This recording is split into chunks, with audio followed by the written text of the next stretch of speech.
Hi friends, welcome back to our channel. Blog ఏంటని అనుకుంటున్నారా? ఈరోజైతే మేము నైవేద్యాలు అయితే పెట్టుకుంటున్నాము.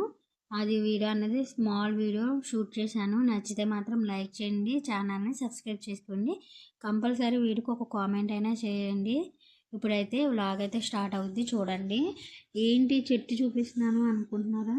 ఇది మా ఇంటి ముందు రావి చెట్టు అయితే ఉంటుందండి. చక్కగా ఎర్లీ మార్నింగ్ ఎన్ని పక్షులు వస్తాయంటే దీని మీదకి అన్ని రకాల పక్షులు, కనీసం రామచిలకలు కూడా వస్తాయి, కోయిలు అన్నీ ఒకేసారి వస్తాయి అనమాట. అది నేను షూట్ చేద్దాం అనే రోజుకి అవి స్టాప్ అయిపోయినాయి. ఇంకొక రోజు అయితే కంపల్సరీ షూట్ చేస్తానండి. ఆ వాయిస్ మీరు కూడా వినాలి. మైండ్ అయితే చాలా పీస్ఫుల్గా అనిపిస్తుంది. అవి అరుస్తూ మనల్ని లేపుతాయి అనమాట. నాకు చాలా బాగా నచ్చిద్ది. ఏంటండి, నేను ఎప్పుడు షూట్ చేద్దామన్నా అవి అయితే ఆపేస్తాయి. ఈసారి అలాగని కన్ఫామ్గా షూట్ చేసి మీకు వినిపిస్తాను. ఇంకా ఏంటి ఇలాగ ఉన్నాయి అనుకుంటున్నారా? ప్రసాదం బూరెలు అయితే చేసుకుంటున్నాం అనమాట. అంటే సూజీ రవ్వతో చేస్తాం కదా మనం హల్వా, అదే మేము ప్రసాద హల్వా బూరెలు అయితే వేసుకుంటున్నాము. ఇంకా పప్పు అంటే పూర్ణం బూరెలు ఎందుకు వేయలేదంటే మొన్న పెద్దపాటం తల్లికి నైవేద్యం పెట్టినప్పుడు పెట్టేసాం కదా అనేసి ఇంకా హల్వా బూరెలు చేసి చాలా నెల్లు అవుతుందని హల్వా బూరెలు అయితే వేసాము. ఇంకా అమ్మవారికి అయితే పొంగు బూరెలు అయితే వేసామన్నమాట. ఈ పచ్చిమిర్చి ఆనియన్స్ ఎందుకు కట్ చేశానంటే గారెలు కూడా కొద్దిగా వేసుకుందాం అనేసి. పచ్చిమిరకాయలు చూసారు ఎన్ని వేసాము. మాకు స్పైసీ అంటే అంత ఇష్టం అనమాట. పిల్లలకి ప్లేన్ వేస్తాం, అంటే పచ్చిమిర్చి ఏమి లేకుండా. ఇంక మా బాంధువు తల్లి చూసారా వాళ్ళ నాన్నమ్మకి ఎలా హెల్ప్ చేస్తుందో.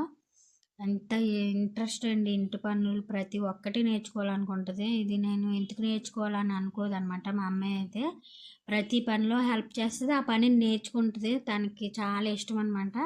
ఇంకా నేను ఈ ఉల్లిపాయలు పచ్చిమిరకాయలు అన్నం పప్పు ఇవి వండుతుంటే వాళ్ళ నాన్నమ్మకి ఇలా ఊర్లోకి హెల్ప్ చేస్తుంది అనమాట. హల్వాని రౌండ్గా చేసి అందులో పెడుతుంది. వాళ్ళ నాన్నమ్మ అయితే పొంగుబూర్లు అయితే వేస్తున్నారనమాట. పొంగుబూర్లు హల్వా బూర్లు అన్నీ ఒకేసారి వేసేస్తారనమాట. ముందు పొంగుబూర్లు వేసేసారు అంటే మనకు అందులో ఏమీ ఉండవు అనమాట, ఓన్లీ పిండితోటి మాత్రం ఉంటుంది. పొంగుబూర్లు ముందేసేసారు, అవి పక్క తీసేసి మళ్ళీ హల్వా బూర్లు అయితే వేసారనమాట. హల్వా బూర్లు అన్నవి తిప్పుతూ ఉన్నాను నేను. ఆవిడ మా అత్తయ్య గారు అయితే మళ్ళీ అవి కలుపుతున్నారు పిండిని. ఇంకా నేను ఇవి ప్లేట్లలో అయితే వేసేసుకుని లోపలికైతే పట్టుకుపోతున్నాను అనమాట. అవి ఇవి కలిసిపోతాయి కదా హల్వా బూర్లు ముత్తు బూర్లు తెలియవు అనేసి, అందుకనేసి నేను గిన్నెలో వేసుకుని పట్టుకెళ్తున్నాను. ఇంకా నేను ఇవ్వండి వేసేసారు ఏమీ లేని. ఈ నైవేద్యం కూడా పెడదాం అనేసి లోనికి అయితే పట్టుకుపోతున్నాను. అంటే అవి ఇవి కలిసిపోతాయి కదా, అందుకనేసి నేను లోపల పెట్టేయడానికి అయితే పట్టుకెళ్ళిపోయాను. వాళ్ళు అయితే బూర్లు అయితే వేసుకుంటున్నారు.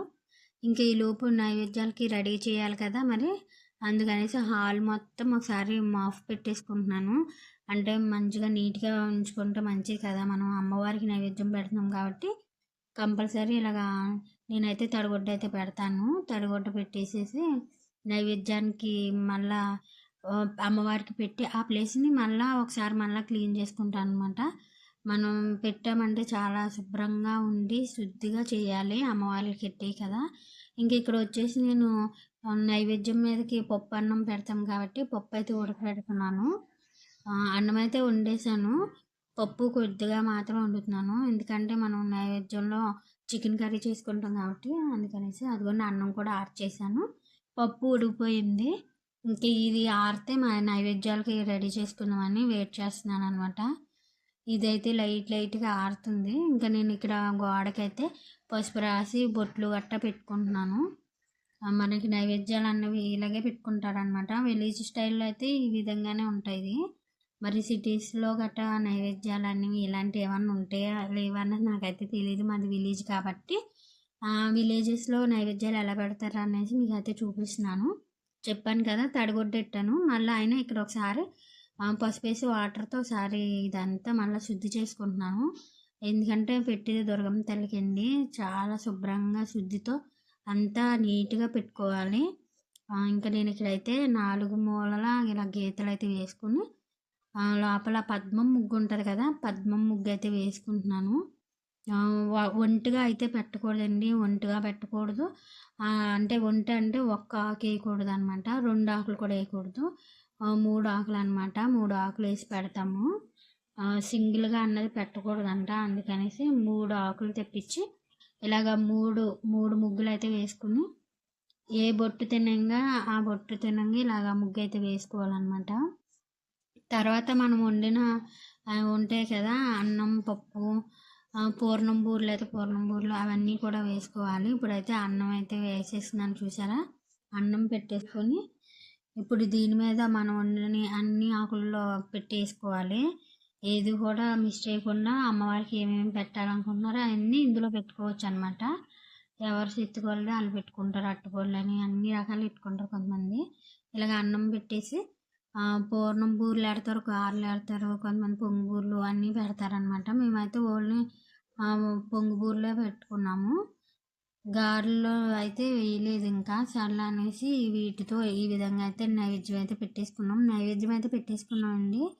అయిపోయిందనమాట. ధూపం అన్నీ వేసేసి కోడిని అయితే కోసేసి నైవేద్యం అయితే పెట్టేసాము. ఇంకోండి ప్రసాదం పూలు అయితే వేసేసారు. మా అత్తయ్య గారు మొత్తం అన్నీ వేసేసారు. లోపల పెట్టేసి నైవేద్యాలు పెట్టడం అయిపోయింది కదా. ఇంకా పిల్లలు స్కూల్ టైం అయిపోతుంది అనేసి ఫాస్ట్గా పిల్లలకి జల్లు అయితే వేసేస్తున్నాను. నైవేద్యాలు పెట్టడం అయిపోయిన వెంటనే పిల్లలకైతే ఫాస్ట్గా జల్లు అయితే వేసేస్తున్నాను. ఎందుకంటే టైం అయితే అయిపోయిందండి. అప్పటికే 5 మినిట్స్ అయిపోయింది అనమాట. 9కి స్కూలు, 9:50 అయిపోయింది అనమాట.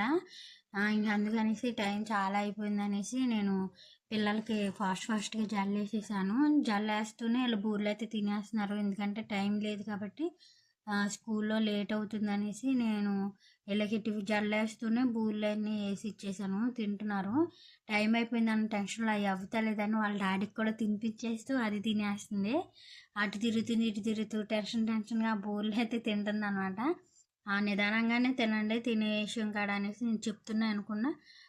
తింటా అటు తిరుగుతూ ఇటు తిరుగుతా అవి అయితే తినేశారు. పొంగు బూరెలు వేసామన్నాం కదా, అవి కూడా తినండి చట్నీ వేసుకున్నంటే అవి కూడా తినన్నారు.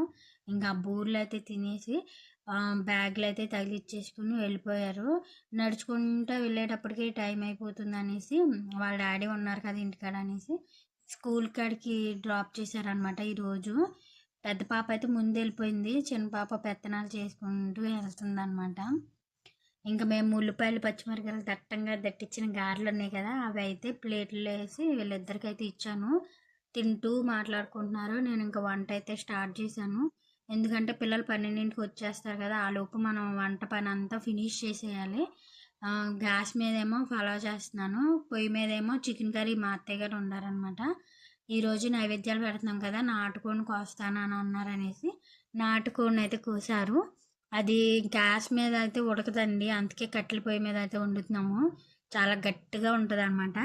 కానీ పొయ్యి మీద వండిన కూరలో టేస్ట్ సూపర్ ఉంటాయి. నాన్ వెజ్ అయితే చాలా బాగుంటుంది. చాలా బాగా కూడా కుక్ అవుతాయి అనమాట. అందుకనేసి మేము చికెన్ కర్రీ నాటుకొని కోసినప్పుడు అలా గ్యాస్ మీద అయితే వండుతాము. గ్యాస్ మీద కదా, సారీ, కట్టెల పొయ్యి మీద.